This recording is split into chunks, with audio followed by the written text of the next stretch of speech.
Hello, നമ്മുടെ Hindi exam അങ്ങനെ കഴിഞ്ഞിരിക്കുകയാണ്. അപ്പോൾ അതിൻ്റെ ആൻസർ കീ ആണ് ചെക്ക് ചെയ്യുന്നത്. വളരെ എളുപ്പമുള്ളൊരു എക്സാം ആയിരുന്നു അല്ലേ? എല്ലാ പ്രാവശ്യത്തെ പോലെ തന്നെ ഹിന്ദി നല്ല അടിപൊളിയായിരുന്നു. അപ്പോൾ നമുക്ക് ഈ പാരഗ്രാഫ് ഒന്ന് വായിച്ച് നോക്കാം. കേക്കടെ ഥാ, അപ്പോൾ ഒരു ഞണ്ടുണ്ടായിരുന്നു അല്ലേ? ഉസ്കെ പ്യാസ് ലഗി വ പാനി പീനെ താലാബ് ഗയ.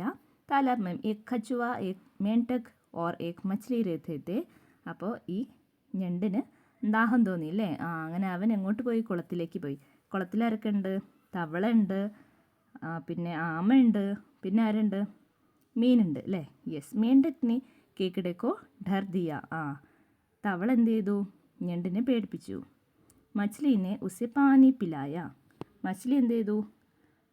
കേക്കിടയ്ക്ക് പാനി കൊടുത്തു അല്ലേ? വെള്ളം കൊടുത്തു. ഞണ്ടിന് വെള്ളം കൊടുത്തു. ഇനി നമുക്ക് ക്വസ്റ്റ്യൻസ് നോക്കാം. കിസ്കോ പ്യാസ് ലഗി, ആർക്കാണ് ദാഹം വന്നത്? കേക്കിടിനാണല്ലേ? ഞണ്ടിനാണ് ദാഹം വന്നത്. കോൺ ഡർ ഗയ, അപ്പോൾ ഇവിടെ പേടിച്ചത് ആരാണ്? കേക്കിടാണല്ലേ? പേടിപ്പിച്ചത് ആരാണ്? പേടിപ്പിച്ചത് മേണ്ടക്കും, പേടിച്ചത് കേക്കിടയാണ് കേട്ടോ. ഓക്കെ. കേക്കിട ക്യോം താലാബ് ഗയ, എന്തിനാണ് കുളത്തിലേക്ക് പോയത്?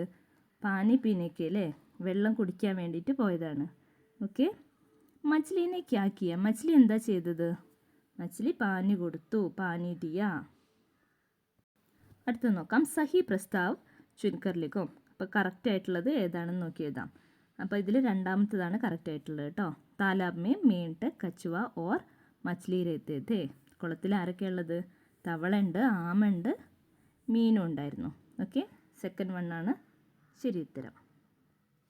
രണ്ടാമത്തെ ഗതിവിധി നോക്കൂ. ചിത്ര ദേക്കോ ഓർ ഉചിത് വാക്യ ചുൻകറിലേക്കോ. ഓക്കെ, അപ്പോൾ നമുക്കിതൊക്കെ പരിചയമുള്ളതാണല്ലേ? ഇതാ ഇവിടെ കൊടുത്തിട്ടുണ്ട്. ഒന്നാമത്തത് ഏതാ? കുറച്ചൊന്ന് മിനിമൈസ് ചെയ്യാം അല്ലേ? അപ്പോൾ നമുക്ക് ഫോട്ടോയും എഴുത്തും കാണാൻ പറ്റും. അമൻ കാ ഘർ നദിക്ക് കിനാരെ പർ ഹേ. അമ്മൻ്റെ വീട് എവിടെയാണ്? നദീൻ്റെ അടുത്താണ് അല്ലേ? അപ്പോൾ ആദ്യത്തത് ഇതാണ് കേട്ടോ. ഇതാണ് ഒന്ന്. ഞാനിവിടെ നമ്പർ ഓൾറെഡി ഇട്ടിട്ടുണ്ട് റെഡിങ്കിൽ, അത് നോക്കിയാൽ മതി കേട്ടോ. വഹം ജൽമുർഗിയോ കാ ഏക് പരിവാർ രഹത്താ ഥാ. അവിടെ ജലമുർഗീൻ്റെ ഒരു കുടുംബം തന്നെ ഉണ്ട് അല്ലേ? കുളക്കോഴീൻ്റെ ഒരു കുടുംബം ഉണ്ട്. പിന്നെ ഏക് ദിൻ ജലമുർഗിയോനെ ചൂസെ ഗർമേം ഗൂസ് ആയേ. അതാ ഇവിടെ ഒരു ദിവസം ജലമുർഗിയൊക്കെ വീട്ടിലേക്ക് വന്നു അല്ലേ? എന്നിട്ട് അവസാനം എന്താ ഉണ്ടായത്? ഏക് ബില്ലി ചൂസോങ്കോ പക്കട്ടിനെ ആയി. അപ്പോൾ ഒരു ബില്ലി വന്നു അല്ലേ? ബില്ലി വന്നിട്ട് അതിനെ പിടിക്കാൻ വേണ്ടി വന്നു. യെസ്. എന്നിട്ടോ ചൂസെ നദിക്ക് തരഫ് ദോഡ് പഠേ. അപ്പോൾ അവർ നദിയിലേക്ക് ഓടിപ്പോയി. ഓക്കെ, അപ്പോൾ നമ്മളെല്ലാം ഇവിടെ റെഡിങ്കിൽ അടയാളപ്പെടുത്തിയിട്ടുണ്ട്. നിങ്ങളും ഇങ്ങനെ തന്നെയായിരിക്കും ചെയ്തിട്ടുണ്ടാവുക. ഓക്കെ. ഏക് ബില്ലി ചൂസോങ്കോ പകടിനെ ആയി. Okay, yes. അപ്പോൾ ഇനി നമുക്ക് അടുത്ത പ്രവർത്തനം നോക്കാം. ഓക്കെ, മൂന്നാമത്തതാണ്. പാനി സെ ഹി ഇസ് വസുധ പർ സബ്കാ ജീവൻ ചൽത്താ. അപ്പോൾ ആദ്യത്തെ ക്വസ്റ്റ്യൻ നോക്കാം.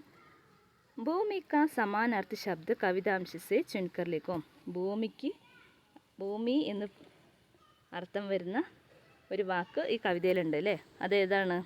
അത് വസുധയാണ് കേട്ടോ. എന്താണ്? വസുധ. ഓക്കെ, ഇനി രണ്ടാമത്തത് നോക്കാം. പാനി ജീവൻ കാ ആധാർ ഹേ. പാനിക്ക് മഹത്വ പർ പോസ്റ്റർ തയ്യാർ കരോ. ഇത് എപ്പോഴും ചോദിക്കുന്ന ചോദ്യം അല്ലേ? നമുക്ക് കഴിഞ്ഞ ഓണം എക്സാമിനും അതുപോലെ തന്നെ ക്രിസ്മസ് എക്സാമിനും ഒക്കെ ഉണ്ടായിരുന്നു പാനീനെ കുറിച്ച് പോസ്റ്റർ. അത് 5ാം ക്ലാസ്സിലുണ്ട്, 6ലും ഉണ്ടായിരുന്നു, 9ാം ക്ലാസ് വരെക്കും ഉണ്ടായിരുന്നു കേട്ടോ. ഓക്കെ, അപ്പോൾ നമ്മൾ ഇന്നലെയും പറഞ്ഞു അല്ലേ? ഇന്നലത്തെ വീഡിയോയിലും പറഞ്ഞിട്ടുണ്ടായിരുന്നു. പാനീനെ കുറിച്ച് ചോദിച്ചിട്ടുണ്ടെങ്കിൽ എന്താണ്? പാനി അമൂല്യ ഹേ എന്ന് പറഞ്ഞിട്ട് ഒരു പോസ്റ്ററൊക്കെ ചെയ്തിട്ടുണ്ടായിരുന്നു അല്ലേ? ബോർഡറൊക്കെ വരച്ച് നിങ്ങളപ്പോൾ നല്ല സൂപ്പറാക്കിയിട്ടുണ്ടാവും എന്ന് പ്രതീക്ഷിക്കുന്നു. എന്തായാലും അതും ആ ക്ലാസ് കണ്ടവർക്ക് എളുപ്പമായിട്ടുണ്ടാവും. ഓക്കെ, ഇനി നമുക്ക് അടുത്ത ക്വസ്റ്റ്യൻ നോക്കാം. യെസ്, ഇവിടെ നമുക്ക് കുറച്ച് ചിത്രം തന്നിട്ടുണ്ടല്ലേ? അപ്പം ബാലു ഉണ്ടല്ലേ? ബാലു രോത്താ ഹേ, ബാലു കരയാണ്. മോർ നാച്താ ഹേ, മോർ എന്ത് ചെയ്യുക? മയിൽ എന്ത് ചെയ്യാണ്? ഡാൻസ് കളിക്കുക അല്ലേ? അപ്പോൾ ഇവിടെയൊക്കെ എഴുതാൻ വേണ്ടിയിട്ടാണ് അല്ലേ? ഈ ബ്ലാങ്ക് ആയിട്ടുള്ള ഭാഗം ഫില്ല് ചെയ്യാൻ വേണ്ടിയിട്ടായിരുന്നു. അടുത്തെന്താ? ഫൂലാണ്. ഫൂൽ എന്താണ്? ഫൂൽ ഗിൽത്താ ഹേ. അപ്പുറം എന്താണ്? കുത്ത സോത്താ ഹേ, നായ്ക്കുട്ടി ഉറങ്ങുകയാണ് അല്ലേ? ചിടിയ ഉഡ്തി ഹേ. ഓക്കെ, അപ്പോൾ നിങ്ങളിതുപോലെ ഫില്ല് ചെയ്തിട്ടുണ്ടാവുമായിരിക്കും അല്ലേ? യെസ്, ഇതും വളരെ സിമ്പിളായിരുന്നു അല്ലേ? ഓക്കെ, ഇനി അടുത്തത് എന്താ? അടുത്തതൊരു കവിത തന്നിട്ടുണ്ട്. ചിടിയ ലിയെ चेंज में तिनका चली बनाने घर कौन रहेगा उस घर के अंदर चिड़िया के 2 बच्चे होंगे उस घर के अंदर चिड़िया की चोंच में क्या है ഓക്കെ അപ്പം ഈ പക്ഷീൻ്റെ ചുണ്ടിൽ എന്താണെന്നാണ് ചോദ്യം അല്ലേ എന്താണ് ഇതാ തിൻകാണ് അല്ലേ യാ ഇതാണ് കേട്ടോ അതെന്താണ് തിൻകാന്ന് പറഞ്ഞിട്ടുണ്ടെങ്കിൽ അത് വൈക്കോലാണ് കേട്ടോ വൈക്കോൽ അല്ലെങ്കിൽ പുല്ല് എന്നൊക്കെയാണ് കേട്ടോ ഉദ്ദേശിച്ചിട്ടുള്ളത് അപ്പോൾ പുല്ല് കൊണ്ട് പറന്ന് പോവുകയാണ് പക്ഷി അല്ലേ കൂടുണ്ടാക്കാൻ വേണ്ടിയിട്ട് കൂട്ടിൻ്റെ ഉള്ളിൽ ആരാ ഉള്ളത് കിളിക്കുഞ്ഞുങ്ങളുണ്ട് അല്ലേ ഏതോ ബച്ചയുണ്ട് അല്ലേ 2 കുഞ്ഞുങ്ങളുണ്ട് ഓക്കെ ഇനി അടുത്ത ക്വസ്റ്റ്യൻ നോക്കാം ആശയവാലി പങ്ക്തിയും ചുൻകർലിക്കവും ഈ വരിയിൽ തന്നിട്ടുള്ള ആശയം വരുന്ന വരികൾ കവിതയിലുണ്ട് അല്ലേ ഇവിടെ തന്നിട്ടുണ്ട് 2 എണ്ണം അല്ലേ ഈ ആശയം വരുന്ന വരികൾ തിരഞ്ഞെടുത്ത് എഴുതാനാണ് പറഞ്ഞിട്ടുള്ളത് ചിടിയ തിൻകോ സെ ഘർ ബനാത്തി അപ്പോൾ ചിടിയ വൈക്കോല് കൊണ്ട് കൂടുണ്ടാക്കുന്നു എന്ന് പറയുന്ന വരി ഏതാണെന്ന് കണ്ടുപിടിക്കണം അപ്പോൾ അതേതാണ് ഇവിടെ നോക്കാം വരി എടുക്കാം എന്താ ആദ്യത്തെ 2 വരി എഴുതിയാൽ മതി കേട്ടോ എന്താ ചിടിയ ലിയ ചോഞ്ച് മേം തിൻകാ ചലി ബനാനെ ഘർ ഓക്കെ ആണല്ലോ ആദ്യത്തെ 2 വരി എഴുതിയിട്ടുണ്ടെങ്കിൽ അത് ശരിയാണ് കേട്ടോ ഇനി രണ്ടാമത്തെ ക്വസ്റ്റ്യൻ നോക്കൂ ഘർ കെ അന്തർ ചിടിയ കെ ബച്ചേ ഹേ വീട്ടിൻ്റെ ഉള്ളിൽ എന്തുണ്ട് പക്ഷിയുടെ കുഞ്ഞുങ്ങളുണ്ടെന്ന് അർത്ഥം വരുന്ന വരി ഏതാ ഇതാ ഇവിടെ ഉണ്ട് അല്ലേ ചിടിയ കെ 2 ബച്ചേ ഹോങ്കെ ഉസ് ഘർ കെ അന്തർ ചിടിയ കെ 2 ബച്ചേ ഹോങ്കെ ഓക്കെ അങ്ങനെ എഴുതിയാലും ഓക്കെയാണ് അല്ലെങ്കിൽ ഇതാ ചിടിയ കെ 2 ബച്ചേ ഹോങ്കെ ഉസ് ഘർ കെ അന്തർ ഈ 2 വരി എഴുതിയാലും ശരി തന്നെയാണ് അതുപോലെ തന്നെ ഈ 2 വരി എഴുതിയാലും ശരിയാണ് കേട്ടോ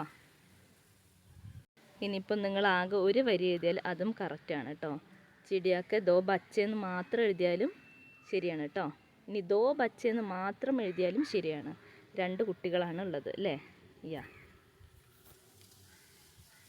അതായത് ആ വരി എഴുതണം എന്നാട്ടോ ഉദ്ദേശിച്ചത് 2 ബച്ചേന്നല്ല 2 കുട്ടികൾ ആ കൂട്ടിലുണ്ട് എന്നുള്ള അർത്ഥം വരുന്ന വരി അത് ഇതാ ചിടിയാക്ക് 2 ബച്ചേ ഹോങ്കെ 2 വരി എഴുതിയാൽ കറക്റ്റാണ് ഓക്കെ ആ 2 വരി ആവാം അല്ലെങ്കിൽ നമുക്ക് ഈ 2 വരിയും ആവാം കേട്ടോ ചിടിയാക്ക് 2 ബച്ചേ ഹോങ്കെ ഉസ് ഘർ കെ അന്തർ ഇനി നമുക്ക് അടുത്ത ക്വസ്റ്റ്യൻ നോക്കിയാലോ അടുത്ത ക്വസ്റ്റ്യൻ നോക്കൂ നമുക്ക് നല്ലൊരു ചിത്രം തന്നിട്ടുണ്ട് അല്ലേ ചിത്രതേക്കും 5 വാക്യലേക്കും 5 വാക്യം ഉണ്ടാക്കാനാണ് ചിത്രം നോക്കിയിട്ടില്ലേ ആദ്യത്തെ വാക്യം അവർ തന്നിട്ടുണ്ട് ഇത് താലാബ് ഹേ ഇതൊരു കുളമാണ് അല്ലേ എന്നിട്ട് നമുക്ക് അടുത്ത് എന്തെഴുതാം ഈ താലാബ് കെ പാസ് ഏക്ക് പേഡ് ഹേ ഒരു മരം ഉണ്ട് അല്ലേ അടുത്ത് താലാബിൻ്റെ അടുത്ത് ഒരു മരം ഉണ്ട് പിന്നെ എന്ത് പറയാം താലാബിൽ എന്തുണ്ട് മച്ഛലി ഉണ്ട് പറയാം അല്ലേ പിന്നെ എന്ത് പറയാം താലാബിൻ്റെ അടുത്ത് എന്തുണ്ട് ഒരു ഞണ്ടുണ്ട് അല്ലേ താലാബ് കെ പാസ് ഏക്ക് കേക്കിടുണ്ട് പിന്നെന്താ മേണ്ടക്ക് ഉണ്ട് സൂണ്ടുണ്ട് അല്ലേ കൊക്കുണ്ട് ഇവിടെ കൊക്കുണ്ട് മീനെ പറയാം ബന്ദറുണ്ട് അല്ലേ ബന്ദറിനെ പറയാം ഇപ്പോഴേക്ക് തന്നെ നമുക്ക് എത്ര വാക്യമായി 5ൽ കൂടുതലായി പിന്നെ പേട് പറയാം അല്ലേ അപ്പോൾ എന്തൊക്കെ പറയാം പേട് പറയാം മേണ്ടക്കിനെ പറയാം അല്ലേ മേണ്ടക്കിന് പറഞ്ഞു പിന്നെ മച്ഛലിയെ പറഞ്ഞു മച്ഛലി പിന്നെന്താ സൂണ്ടുണ്ട് അല്ലേ പിന്നെ പൈത ഉണ്ട് ഫൂലുണ്ട് അപ്പോഴേക്കൊക്കെ നമുക്ക് കറക്റ്റ് 5 വാക്യം കിട്ടും അല്ലേ യെസ് ഓക്കെ അപ്പോൾ അത്രയാണ് നമ്മുടെ ഹിന്ദി ക്വസ്റ്റ്യൻ അപ്പോൾ എല്ലാവരും നല്ല അടിപൊളിയായിട്ട് എഴുതിയിട്ടുണ്ടെന്ന് വിചാരിക്കുന്നു എന്തായാലും എല്ലാവർക്കും നല്ല ഗ്രേഡ് കിട്ടട്ടെ അല്ലേ യെസ് അപ്പോൾ ഇനി ഏതെങ്കിലും ക്വസ്റ്റ്യൻസൊക്കെ ചെയ്യാൻ വിട്ടിട്ടുണ്ടെന്നുണ്ടെങ്കിൽ ഇനി ഇവിടുന്ന് അങ്ങോട്ട് ചെയ്യുന്നതായിരിക്കും കേട്ടോ ഇനി ക്ലാസ് ഇതിൻ്റെ ശേഷം ഓരോ ക്വസ്റ്റ്യൻ പേപ്പറൊക്കെ ആൻസർ ചെയ്തിട്ട് ഇനി ബാലൻസ് ഉണ്ടെന്നുണ്ടെങ്കിൽ ഇതിന് ശേഷം ചെയ്യാം കേട്ടോ അപ്പോൾ അത്രേ ഉള്ളൂ ഇനി എക്സാമൊക്കെ കഴിഞ്ഞ് എല്ലാവരും അടിച്ച് പൊളിക്കുക വെക്കേഷനാണ് അപ്പോൾ ഇനി എന്താ തകർക്കുക അല്ലേ വെക്കേഷൻ 2 മാസം അടിച്ച് പൊളിക്കുക ഓക്കെ ബൈ